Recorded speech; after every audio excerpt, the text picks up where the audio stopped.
Wait a minute, I'm not done now. You know, the devil goes, oh no, leave him alone. Hey, he's my favorite. Don't bother him. A lot of stuff that's on today is coonery and buffoonery. And I know it's making a lot of money. I will punch the hell out of you. Say something else. That is my answer to Spike Lee. Go to hell. Word is, Denzel and Spike flat out refused to work with Perry. And it's not just about his Madea wig.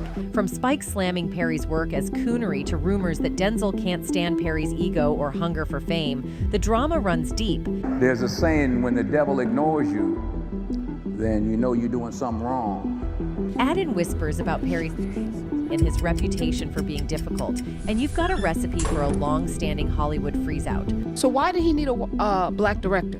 Could a white director not have? It's not color, it's culture. So what's really behind this trio's icy dynamic? Is it ego, artistic pride, or something more personal? Let's break it all down. Hollywood is no stranger to silent feuds, but the tension between Denzel Washington, Spike Lee, and Tyler Perry has been quietly boiling for years, and the silence speaks louder than any public fallout ever could. While none of the three have ever sat down and aired it all out in front of a camera, the breadcrumbs are there, scattered through interviews, comments, and choices made over time. And when you put it all together, the picture isn't pretty. It starts with Spike Lee, a man never known to sugarcoat his opinions. Back in the early 2010s, he publicly blasted Tyler Perry's films, calling them nothing short of coonery and buffoonery. That's not just a passing jab. That's a direct accusation that Perry's work plays into damaging stereotypes about Black people, especially in his Madea-centered films. Spike, who spent his career trying to elevate the image of Black Americans on screen, clearly saw Perry's empire as a step backward, and he wasn't subtle about it either. Yet,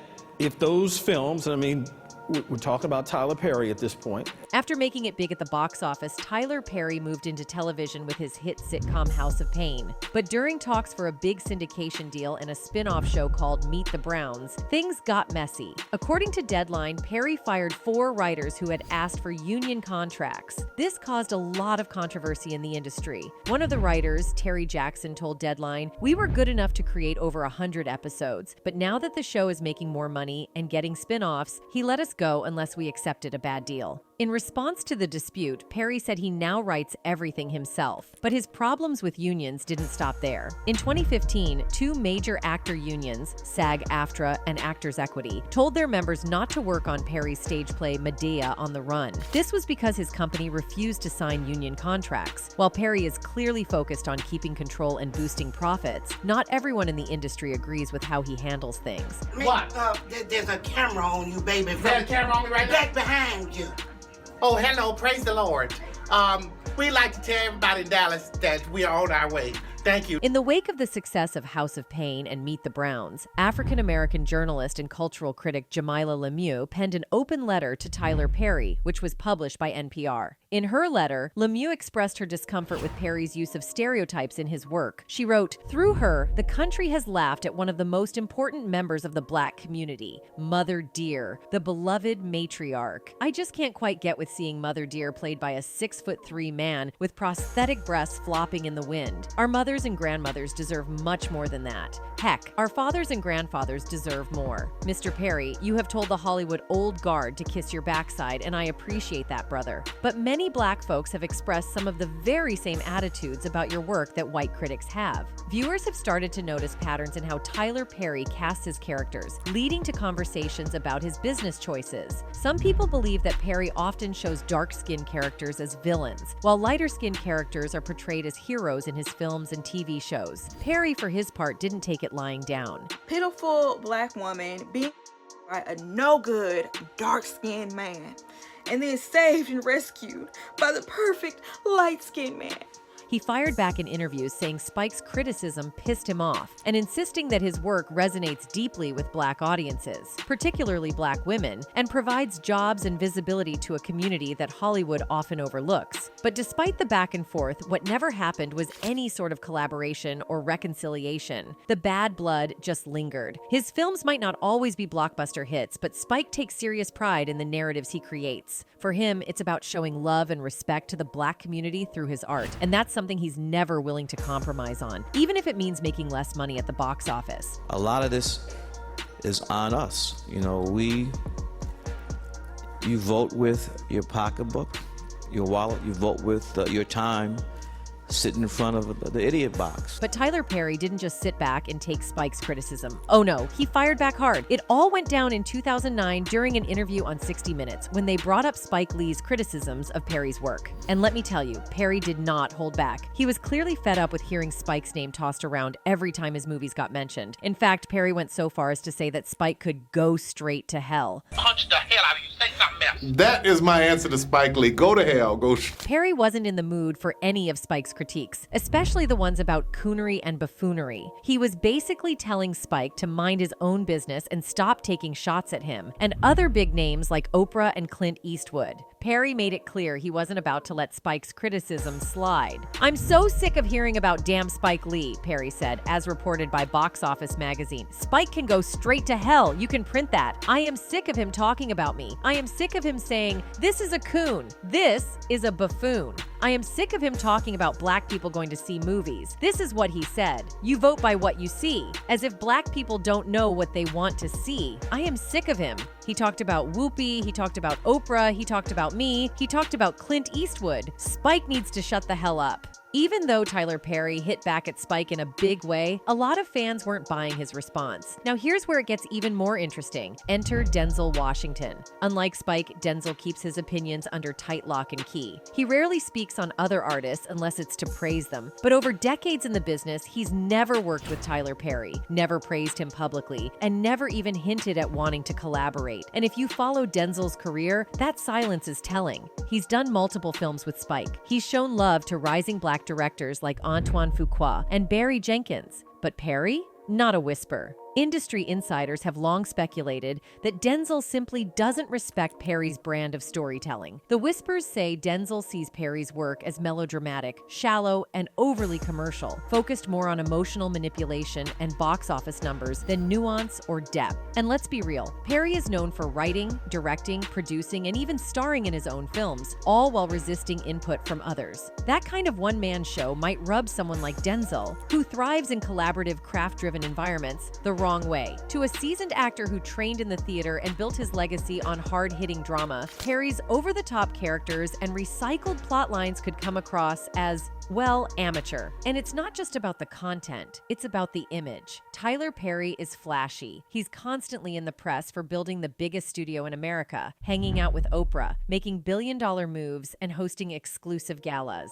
Meanwhile, Denzel is notoriously private, grounded, and old school. He avoids the spotlight unless it's about the work. There's a real cultural clash here. One guy thrives off the spotlight, the other runs from it. One uses fame as a brand, the other treats it like a byproduct of craft. During an event, Chris Rock highlighted a recurring theme in Tyler Perry's movies, pointing out the limited portrayal of kind and respectful black-skinned boyfriends. He referenced Tupac Shakur to illustrate his point, suggesting that Perry's films could benefit from a broader range of character representation. Rock remarked, "Tupac might be a political leader if he was alive, but then again, Tupac might be in a Tyler Perry movie right now, so you don't know. Tupac might be the bad, dark-skinned boyfriend in the Tyler Perry movie." Rock's argument implied that despite Tupac's renown as a rapper, Perry's casting tendencies might not align him with heroic roles. He added, "I would hope he's a senator, but he might be kicking Jill Scott down a flight of stairs. In Tyler Perry movies, there's always okay."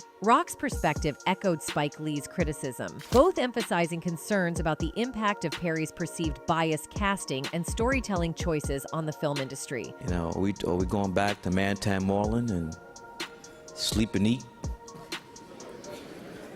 Yet, if those films, and I mean, we're talking about Tyler Perry. Looking closer at the entertainment industry, one major issue that stands out is colorism. Hollywood has been heavily criticized for it, especially as social media campaigns, often starting with hashtags on Twitter, quickly gain traction and reach mainstream news. The spotlight on these problems grew even brighter in 2017, when Hollywood was rocked by a wave of allegations. One of the first big names called out was Harvey Weinstein, a convicted offender whose case helped expose the darker side of the industry's culture. There's a new documentary that is all about the dark side of Hollywood and how some power players allegedly use their positions to prey on young aspiring actors. After the #Me Too movement, Hollywood faced a wave of scandals that shook the industry. One notable incident was in 2019, when comedian Kevin Hart stepped down as host of the Oscars after old homophobic tweets resurfaced. Around the same time, the #Oscars So White campaign brought attention to the lack of diversity in award nominations, pushing for more recognition of people of color and marginalized communities. With all this controversy, what was once the glamorous Walk of Fame has started to feel more like a disappointing walk of shame, missing the shine it once had.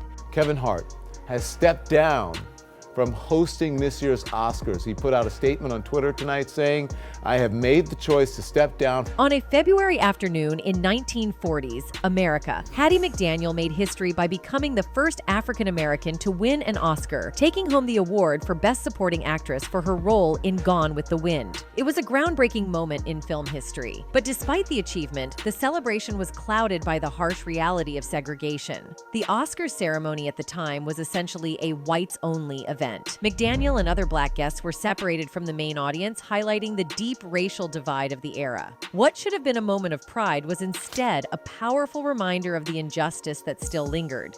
I sincerely hope I shall always be a credit to my race and to the motion picture industry. My heart is too full to tell you just how I feel. 80 years later, despite strides towards diversity, the film industry continues to grapple with persistent forms of discrimination. The 2020 Oscar ceremony was tainted by racial controversies, a sadly familiar occurrence for both viewers and industry insiders. Major snubs, like the omission of Lupita Nyong'o for her exceptional performance in the 2019 film Us, serve as poignant examples of this ongoing issue. And the Oscar goes to Lupita Nyong'o.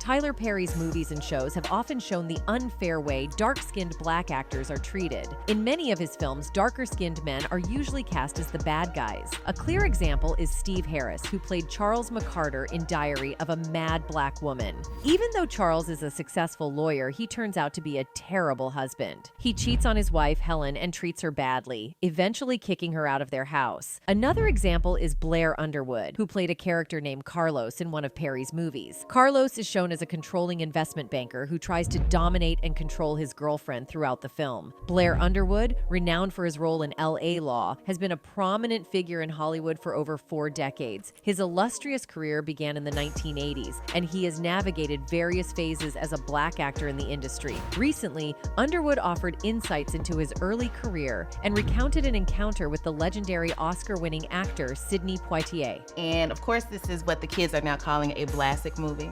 Black classic movie. Isn't that cute? Isn't that cute? I heard that. I like that. A Blastic movie. A Blastic. Okay. During the 1980s, the presence of black faces on screen was scarce, and the roles available were frequently limited and stereotypical, offering little diversity for black TV viewers. Blair Underwood experienced these challenges firsthand. Alongside Denzel Washington, he was regarded as a prime example of black male representation on TV and in film during that period, earning acclaim and recognition for their contributions. You know, these 4 black women in the hood, and like, now we're gonna do girls in the hood, and there was a little pushback. Like, why they only want to see us as slaves or in the hood and Hollywood. The 1990s continued to present challenges of limited and stereotypical roles for black actors. Blair Underwood remembered this period as one where virtually every black actor and actress in Hollywood, regardless of their fame or talent, found themselves auditioning for the same roles. This underscored the persistent lack of diverse opportunities in the industry. Philip Van Leer also got the chance to play a villain in Tyler's movies. He had a prominent recurring role in the first and second seasons of the show as a D dealer.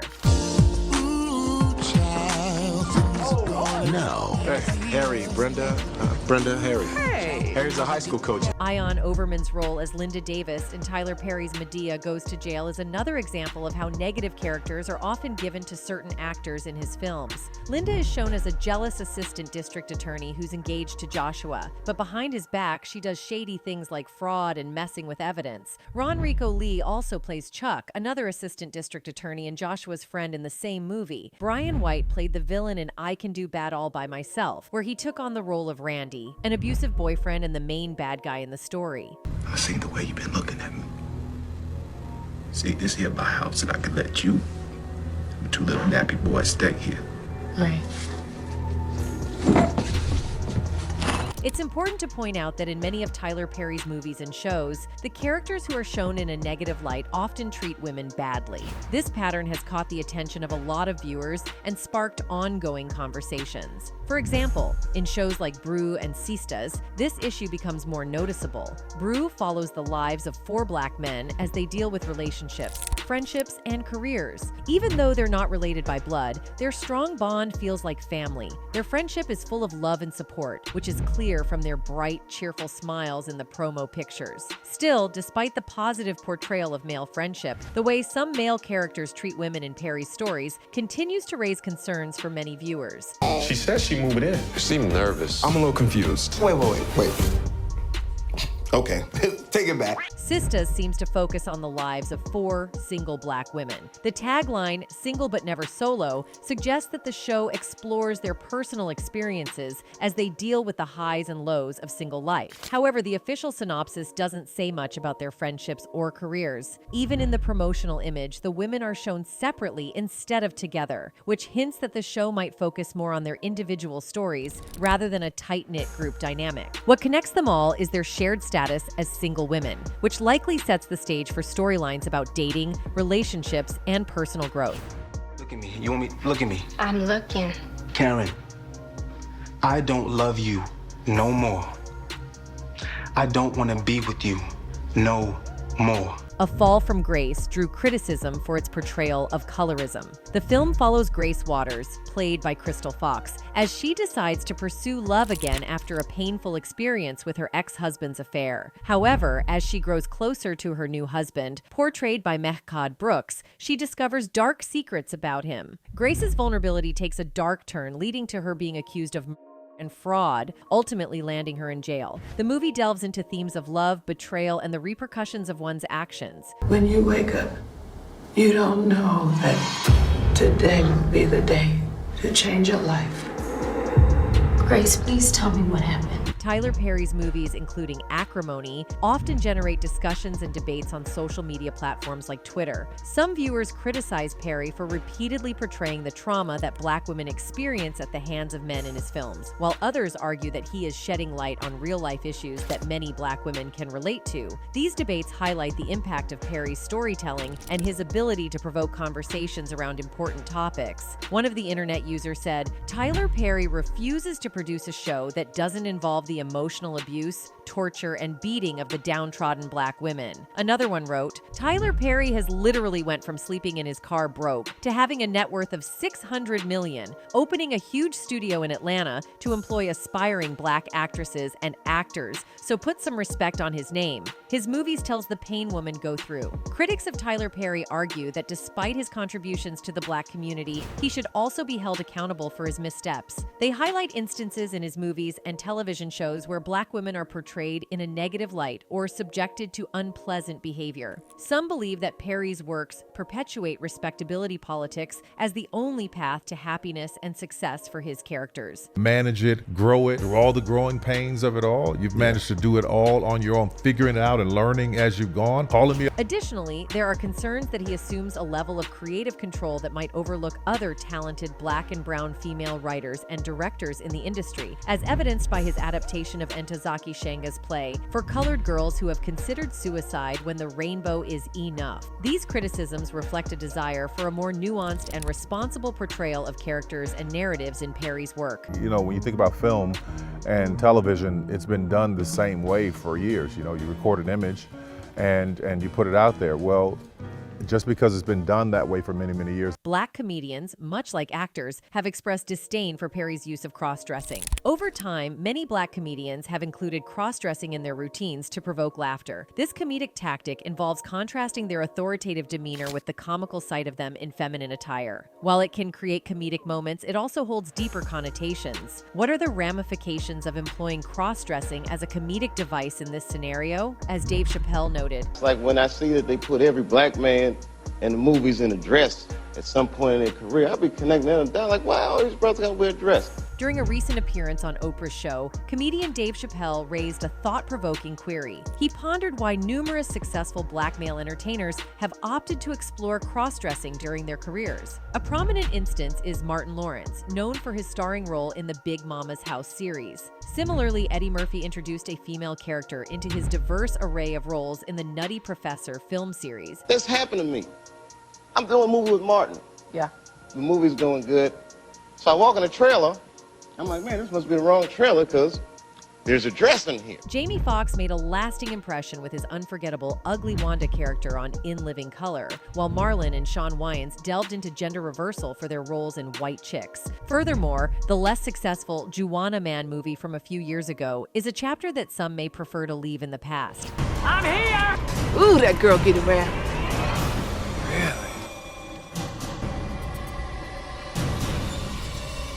Just you and me, right? Among these examples, one figure emerges as the most prominent cross-dresser in contemporary entertainment, Tyler Perry. Perry, recognized not only for his contributions to the entertainment industry, but also for his influence in right-wing evangelical circles, has achieved significant success and acclaim through his Madea franchise. On Black Friday. What the hell is Black Friday? Every Friday is Friday. I'm black. That's a Black Friday. What you talking about? Tyler Perry has not only achieved success in the gospel play arena, but has also effectively expanded his triumph into the film industry, bringing his unique portrayal to a broader cinematic audience. It's a stage play. It's like Broadway, just with black people. Tyler Perry's latest book, Don't Make a Black Woman Take Off Her Earrings, notably earned a place on the esteemed New York Times bestsellers list. This prompts a compelling inquiry. What underpins this phenomenon? Why do these artists opt to participate in actions that might seem to challenge conventional masculinity? And why does the audience eagerly embrace the spectacle of black men in such scenarios? One viewpoint suggests that portraying black masculinity within a more feminine framework could potentially diminish perceptions of threat and enhance comfort for certain individuals. These portrayals of black men in cross-dressing roles could serve as a counterweight to the prevailing, assertive image often associated with hip-hop culture. Then there's the layer no one wants to say out loud, but everyone talks about behind closed doors, the ongoing speculation about Tyler Perry's. He's never confirmed or denied anything, and he shouldn't have to. But in a town as image-conscious and politically messy as Hollywood, especially Black Hollywood, where masculinity often comes with rigid expectations, Perry's polished private persona has made some uncomfortable. Rumors swirl, and some suggest that might be part of why certain old-school figures like Denzel and Spike keep their distance. Is it rooted in homophobia, generational values, or just personality differences? Hard to say. But what's clear is that Perry represents a new wave of black storytelling, louder, flashier, unapologetically solo, and not everyone's on board. Some say this is all just ego, that Spike and Denzel don't like how fast Perry rose to the top, how he did it without their blessing, and how he built a billion-dollar empire while critics kept trying to tear him down. Others argue it's about protecting the culture, about holding black cinema to a higher standard, and pushing back against narratives that feel reductive or regressive. Either way, the distance between them is real. Numerous voices have expressed resistance to witnessing further instances of black men in dresses, asserting that this trend has reached a saturation point. They argue that our society already contends with numerous influences that might undercut perceptions of black men's masculinity, and there's no necessity to exacerbate these dynamics in any manner. When things happen that can possibly affect your brand, your brand can be diminished, and you don't want that to happen. So, protecting my brand is definitely a priority. It is indeed heart-wrenching that we are opposed to witnessing further instances of black men in dresses. This phenomenon seems to have reached its limit, and our society already grapples with numerous factors that can undermine the perception of black men's masculinity. We believe there's no need to contribute to these forces any further. I was like, no, I'm gonna look stupid. At the end of the day, you gotta know that you're a brand. Over an extended period, Hollywood played a leading role in perpetuating a variety of regrettable stereotypes that ultimately influenced the perception of black individuals for a significant portion of the population. During this period, a debate emerged, suggesting that due to the limited opportunities in the entertainment industry, black artists often felt compelled to take on stereotypical roles as a means of sustaining their livelihoods. The question now is whether this is just a clash of artistic vision, or if it's something deeper, more personal, and more permanent. Could time ever bring these three together? Or is the divide too wide to ever bridge? Is it ego, creative pride, or cultural tension that keeps them apart? Is Tyler Perry being unfairly judged? Or is the criticism rooted in something valid? And more importantly, will we ever see Denzel Washington walk onto a Tyler Perry set? Don't count on it. But in Hollywood, never say never. That's it for today. See you in the next video. Until then, goodbye.